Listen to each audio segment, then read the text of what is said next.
Toutankhamon. Son nom évoque l'or, les trésors fabuleux, le masque funéraire le plus célèbre du monde. On pense connaître l'histoire, le pharaon enfant, la tombe inviolée, les merveilles découvertes par Carter. Mais si on regarde de plus près, au-delà de l'éclat aveuglant de l'or, ce que Toutankhamon a vraiment laissé derrière lui contient des secrets bien plus étranges, des détails qui pourraient vous glacer le sang. Oubliez juste une seconde la malédiction des tabloïds. Aujourd'hui, on ouvre vraiment le sarcophage pour déterrer les découvertes les plus troublantes et les mystères les plus sombres du tombeau le plus connu d'Égypte. Prépare-toi, la vérité est parfois plus glaçante que la fiction. Alors, qui était vraiment ce Toutankhamon? Petit rappel ultra rapide. On l'appelle le pharaon enfant, le Boy King, et pour cause. Il est monté sur le trône d'Égypte vers l'âge de 9 ans. Et il est mort tout aussi jeune, autour de 18 ou 19 ans. Son règne a donc été très court. Historiquement parlant, il n'a pas laissé une marque immense. Son action la plus notable a été de restaurer le culte des anciens dieux égyptiens, comme Amon-Ra. Il a en gros annulé la révolution religieuse un peu bizarre menée par son père probable, le pharaon Akhenaton, qui avait tenté d'imposer un dieu unique, Aton. Toutankhamon a remis les choses en ordre, si on peut dire. Mais alors,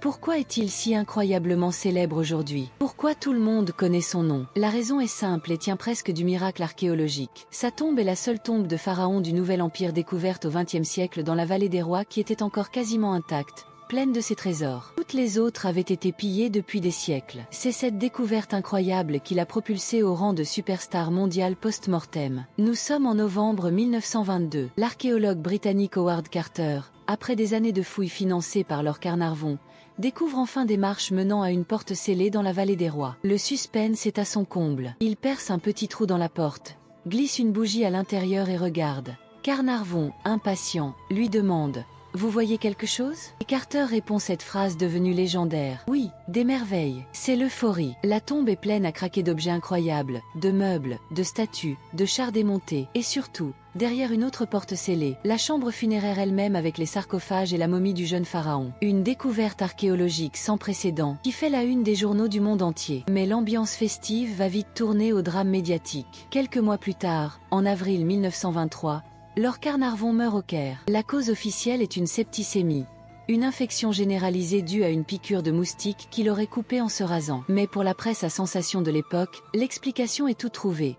C'est la vengeance du pharaon, la malédiction de Toutankhamon. Le mythe est lancé. Les journaux s'emparent de l'histoire et commencent à lister toutes les morts, parfois étranges, parfois tout à fait banales, de personnes plus ou moins liées à la découverte de la tombe ou à la momie. Un radiologiste qui meurt peu après avoir examiné la momie, un visiteur américain qui décède au Caire, le demi-frère de Carnarvon. La légende de la malédiction prend une ampleur folle, alimentée par des histoires d'inscriptions menaçantes, souvent inventées, et parlera de mystères entourant l'Égypte ancienne. Alors, cette malédiction, réelle ou pure invention? Soyons clairs.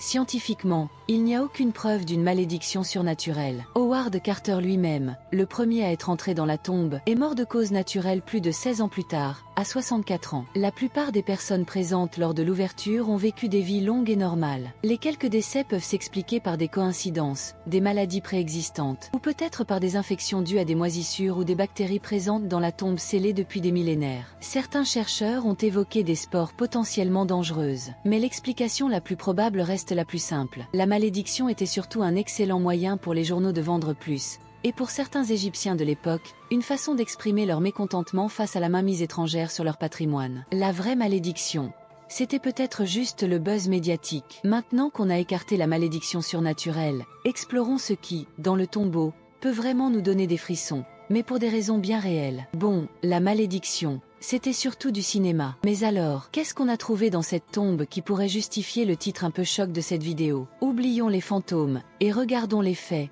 qui sont parfois plus troublants. Première découverte vraiment poignante. Dans la chambre du trésor, parmi les objets précieux, les archéologues ont mis au jour une petite caisse en bois. À l'intérieur, deux minuscules sarcophages anthropoïdes, contenant chacun un fœtus momifié. Deux petites filles, probablement les enfants morts-nés de Toutankhamon et de sa femme, Ankhésénamon, qui était aussi très probablement sa demi-sœur. L'analyse a montré qu'elles étaient à des stades différents de développement, l'une à environ 5 mois, l'autre à 7 ou 8 mois. Ce n'est pas surnaturel, mais trouver les restes des enfants perdus du jeune roi, soigneusement momifiés et placés dans sa propre tombe pour l'éternité, ça rappelle de manière brutale la tragédie de la mortalité infantile, même au sommet de l'État égyptien. Ça, c'est humainement glaçant. Deuxième trouvaille qui sort de l'ordinaire. Parmi les nombreuses armes et objets personnels, une dague exceptionnelle a été découverte, posée sur la momie de Toutankhamon. Sa poignée est en or richement décorée. Mais c'est sa lame qui fascine les scientifiques. Elle est en fer. Or, à l'époque de Toutankhamon, l'âge du fer ne faisait que commencer, et le fer égyptien était rare et souvent de mauvaise qualité. Mais cette lame est différente. Des analyses poussées ont révélé qu'elle était faite de fer météoritique, un métal venu littéralement de l'espace. Les Égyptiens appelaient d'ailleurs ce métal Bia en paix, le fer du ciel. Posséder une arme faite de ce matériau céleste était incroyablement prestigieux, et peut-être même chargé de pouvoirs symboliques. Ce n'est pas effrayant. Mais imaginez le jeune pharaon avec une dague forgée dans une météorite, ça donne des frissons d'un autre genre, un peu cosmique. Enfin, troisième élément qui peut nous glacer le sang, c'est ce que la momie de Toutankhamon elle-même nous apprend sur sa vie. Loin de l'image idéalisée du pharaon tout-puissant, les études scientifiques successives, notamment les scans et les analyses ADN, ont révélé un jeune homme à la santé très fragile. Il souffrait probablement d'une nécrose osseuse au pied gauche, souvent appelé pied-botte, qui l'obligeait peut-être à marcher avec une canne. On en a retrouvé plus de 130 dans sa tombe. Il avait aussi une fente palatine. Certains chercheurs évoquent une possible maladie osseuse génétique comme la maladie de Kolner. Et surtout, les analyses ont montré qu'il avait contracté le paludisme, la malaria, sous sa forme la plus sévère. Sa fragilité était sans doute accentuée par la consanguinité, fréquente dans les familles royales égyptiennes, ses parents étant probablement frères et sœurs. Il est mort jeune, vers 18 ou 19 ans, sans doute des suites d'une fracture ouverte à la jambe qui s'est mal infectée, sur un terrain déjà très affaibli par ses autres pathologies. Découvrir la réalité de la souffrance physique de ce jeune roi, derrière l'or de son masque, ça, c'est peut-être le plus glaçant de tout. Finalement, quand on y pense, ce qui nous glace vraiment le sang avec Toutankhamon, ce n'est pas une vieille malédiction de film d'horreur ou un fantôme vengeur. C'est quelque chose de beaucoup plus humain, et peut-être de plus triste encore. C'est le contraste saisissant entre l'image publique et la réalité privée. D'un côté, on a la richesse absolument inouïe de sa tombe, des milliers d'objets en or massif, des trésors préparés avec un soin incroyable pour lui assurer une éternité glorieuse. Une splendeur qui a ébloui le monde entier. Et de l'autre côté,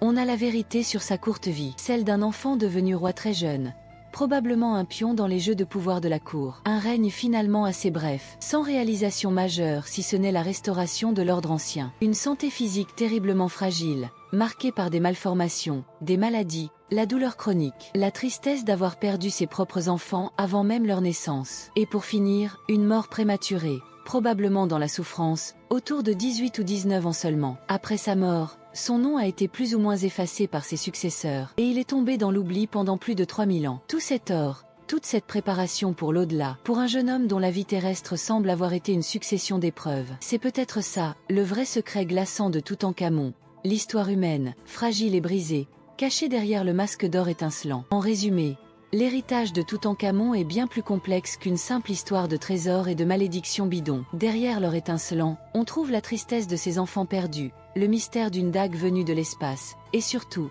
la réalité d'une vie royale courte, fragile et probablement douloureuse. Pas de fantômes vengeurs, mais des vérités humaines qui, elles, peuvent vraiment donner froid dans le dos. Alors, qu'est-ce qui te marque le plus dans l'histoire de Toutankhamon? Le mythe de la malédiction, la richesse incroyable de sa tombe, ou cette vie brisée derrière le masque d'or? Balance ton avis en commentaire, j'ai hâte de te lire. Si t'as appris des trucs ou si t'as kiffé cette plongée dans le sarcophage, lâche le pouce bleu, partage la vidéo, et le plus important, abonne-toi pour ne rien manquer des prochaines explorations de mythes et d'histoires fascinantes. D'ici là, reste curieux, et n'oublie pas, l'histoire est souvent plus surprenante que les légendes. Ciao!